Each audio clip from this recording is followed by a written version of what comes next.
ছাত্ররা মাঠ দখল ও আদালতে আগুন দেওয়ায় পুরান ঢাকার বকশীবাজারে আলিয়া মাদ্রাসা মাঠে অস্থায়ী আদালতে পিলখানা হত্যাকাণ্ডে শুনানি হচ্ছে না আজ। বিষয়টি নিয়ে বিকেলে রাষ্ট্রপক্ষ ও আসামি পক্ষের আইনজীবীদের সঙ্গে আলোচনা করবেন বিচারক।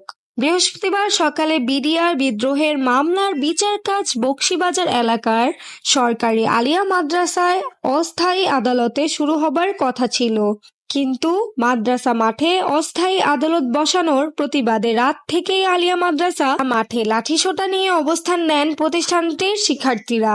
এমনকি এজলাস কক্ষে দেওয়া হয় আগুন। পরে পুলিশের লালবাগ ডিসি ও সেনাবাহিনীর একটি ইউনিটের সাথে মাদ্রাসা মাঠে বৈঠকে বসেন আলিয়া মাদ্রাসার শিক্ষার্থীরা। এদিকে শাহবাগ থানার সামনে পুলিশের ব্যারিকেড ভেঙে সাবেক বিডিআর সদস্য এবং স্বজনরা শাহবাগ মোড় অবরোধ করেছেন।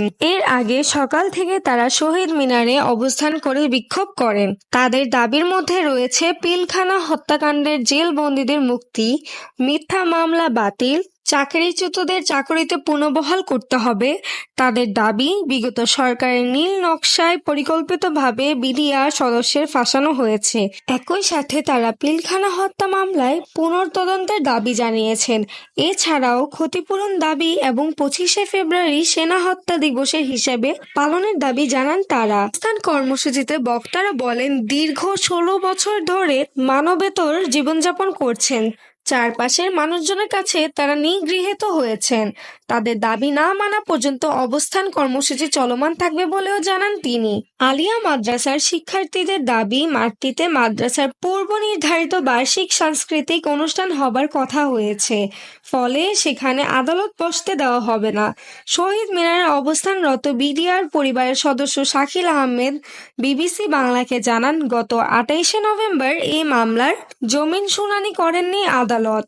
কারণ দেখিয়েছিল আলিয়া মাদ্রাসায় মাঠে শুনানি হবে, প্রজ্ঞাপন জারি হবে।